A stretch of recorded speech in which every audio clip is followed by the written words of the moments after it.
existe um princípio inteligente que governa tudo. E quando os jivas, eles enlouquecem, violando todas essas leis, sejam elas do trânsito, leis éticas, morais, sociais, políticas, religiosas, quando eles começam a detonar tudo, né, existe uma punição, sem dúvida. Porque aquilo que é a ordem sempre se restabelece. É o princípio inteligência que vai regular e vai trazer o Dharma para o eixo, sempre assim. Só que às vezes tem que botar fim a uma civilização que foi devidamente corrompida e destruída, danificada por essas tendências adármicas, né? Essa é a inteligência. Qualquer fenômeno na criação é governado por essas leis. Ela é pura inteligência, é um sistema que não permite erro, né? E tudo isso são símbolos da glória de Deus, como nós temos visto, né? Okidoki? Professor, eu Sim. tinha só uma pequena questão, já que está falando dessa questão aí do Dharma, né? E o senhor tinha falado também que ia comentar um pouquinho. Eu cheguei um pouquinho atrasado, mas a minha pergunta é simples. Sabemos que Deus se manifesta através de várias formas, de tudo, né? Inclusive do que não é belo. Mas qual que é o Dharma fundamental? Podemos dizer que o Dharma fundamental, Dharma mesmo, é a não violência, é o amor? A não violência, né, é um Dharma universal. Por quê? Porque ninguém gosta de ser violentado, né? Então, o princípio dharmico mais abrangente é jamais agir de modo que você possa danificar alguém ou machucar alguém. Não, jamais faça a outros, né, seres aquilo que você não gostaria de feito a você, né? E a violência é uma das coisas mais brutais que existe na criação. A Ahimsa, né, a não violência, é um dos dharmas mais importantes. Então, dharmas ali, eles são vistos como normas de comportamento em observação às leis de Deus, né? Em observação às leis de Deus. Mas quando a gente vê no reino animal, é vida se alimentando de vida, né? Mas no reino humano, né, nós temos o intelecto que nos permite reconsiderar até mesmo isso. Não é porque eu tenho armas, eu posso sair caçando e comendo todos os animais, porque eu vou quebrar o equilíbrio, né, a cadeia alimentícia, né, dessa estrutura inteligente, né? Então, o Dharma, fundamentalmente, é uma estrutura, tá, Felipe? É uma estrutura de leis e princípios que mantém todo o sistema Ishvara harmonizado e equilibrado, tá? Então, a vida aparece num planeta, né? Ela vai se desenvolvendo, aí a gente tem todas as teorias possíveis e imagináveis, inclusive da evolução, e tudo vai se adequando, as mudanças vão ocorrendo no meio ambiente, mudanças de atividades solares, climáticas, alguns seres vão desaparecendo, outros vão surgindo, né?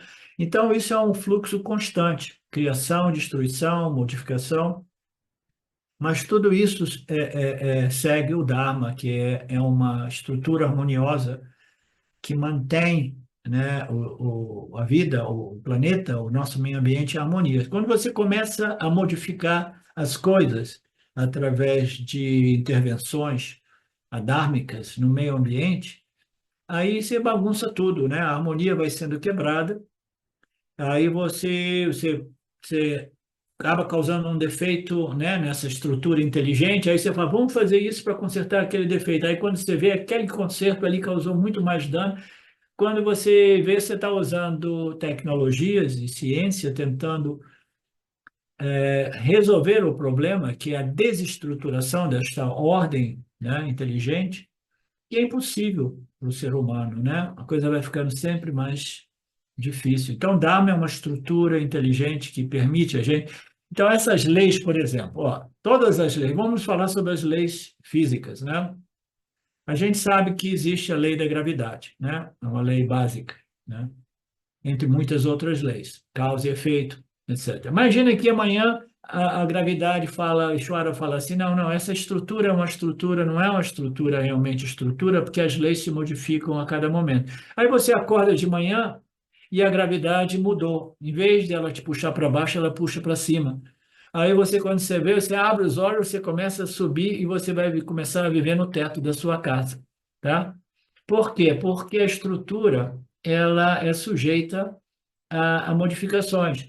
Imagine que amanhã você acorda, a causalidade não seja mais a lei primordial aqui. Então, as suas ações, elas não estão corregadas com os seus efeitos. Aí quando você diz, então suspendeu, história suspendeu a causalidade, né? Ações e seus resultados não têm mais nenhuma conexão. Que ótimo, então eu não vou nem levantar para fazer nada, porque as minhas ações não vão influir os resultados. Essa não é uma estrutura inteligente, é simplesmente um caos desorganizado. Então não existiria campo no qual o ser humano, o vivo humano, pudesse interagir e crescer até obter esta sabedoria espiritual, que é a real natureza de tudo isso. Então a gente precisa de uma estrutura. Essa estrutura é uma estrutura que nos permite essa interação com os nossos meio ambientes, que é uma forma de escola, né? Por que que a gente diz que porque precisa ser nesse plano físico? Porque se a gente não tem essa base física e os instrumentos físicos, né, aí a gente entra no âmbito do sutil. No sutil a gente sabe que qualquer campo de experiência esotérica, mística, o intelecto lá, ele não tem uma capacidade de determinar, de aprender, de observar, testemunhar muito boa, entendeu?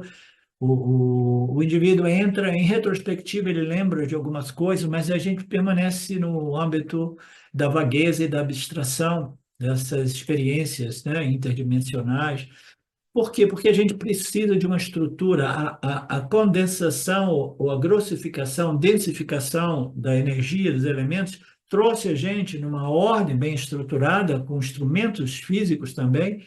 Aqui a gente tem uma estrutura que nos permite conectar a ação com seus resultados e ver o intelecto em sua faculdade mais precisa, clara, né, para fazer a conexão entre ações e resultados.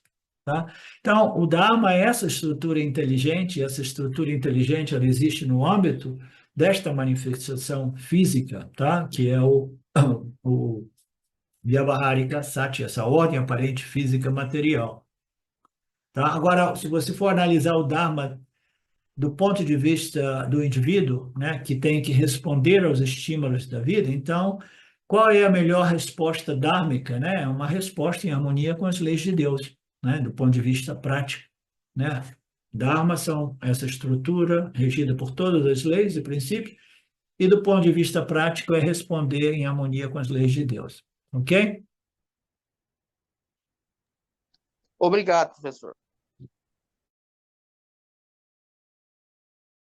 Olá, queria trazer aqui para vocês o quanto eu tenho me beneficiado dos ensinamentos do Vedanta.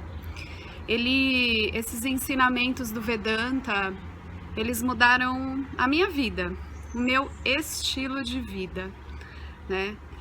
A partir de uma compreensão sobre Jagata, o mundo, sobre essa pura inteligência Ishvara, sobre o Jiva, né? A mente, o funcionamento, sobre a aplicação do Karma Yoga diariamente na vida, o quanto isso beneficia a purificação da mente, né? Para poder daí acessar aquilo que é mais valioso. Aliás, eu diria sem valor estimável, inestimável, né? Uma riqueza profunda, que é a compreensão sobre os ensinamentos de Satya, a consciência, a existência ilimitada que sou. Bom, eu sou uma aluna de Vedanta, desse grupo Vedanta Brasil.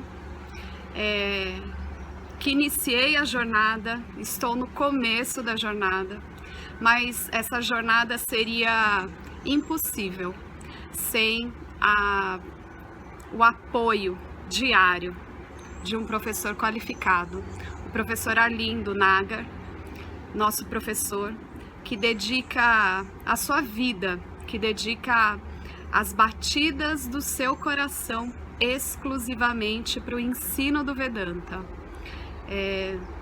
Ele gosta de usar a frase, o coração que se doa recebe. Então ele é esse coração que doa. E aí a minha pergunta e o meu convite é: e você? Tem se beneficiado também dos ensinamentos, da compreensão, da clareza desses ensinamentos que são trazidos para nós? Sim? Se sim, o coração que doa recebe. Então o convite é: se você se beneficia, você pode também fazer uma doação. Essa doação, ela é necessária, apropriada, para a manutenção, né, desse ensinamento vivo diariamente para nós. E é um convite para que a gente possa nutrir esse grupo com o dar e o receber. E se você se beneficia, tenho certeza, qualquer valor mensal é suficiente. É o valor que o seu coração sentir, mas é um valor apropriado.